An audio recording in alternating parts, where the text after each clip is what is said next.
14 na raw po nagpapalista para sa tao ng pagpapapako sa krus sa Barangay San Pedro Cutud sa San Fernando, Pampanga. Para sa karagdagang detalye, may live report si Victoria Tulad. Victoria?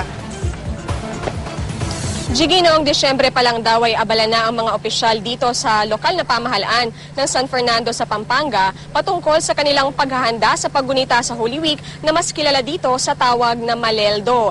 Kilala itong San Fernando, partikular ang Barangay San Pedro Cutud, Jiggy, dahil sa dami ng mga nagpapapako na namamanata. Ayon sa komite na namamahala sa selebrasyon ng Holy Week, isa sa mga problemang kanilang inayos ang nangyaring pagbaha noon sa Cutud dahil sa hagupit ng habagat. Nasira raw ang dike sa likod ng burol na pinagpapakuan, pero 60% na nito ang naisasaayos. Dahil libu-libong turista ang inaasahang darating, nakalatag na rin ang Peace and Security Plan. Bukod sa 250 pulis, magpapakalat din ng mga tauhan ng City Disaster Risk Reduction and Management Office at City Hall. Aantabay rin ng mga ambulansya, medical tent at fire trucks. Sa mga pupunta rito sa San Pedro Cutud, tandaan na magdala ng payong at sombrero bilang proteksyon sa init. Magbaon din ng tubig, biskwit at damit na pamalit.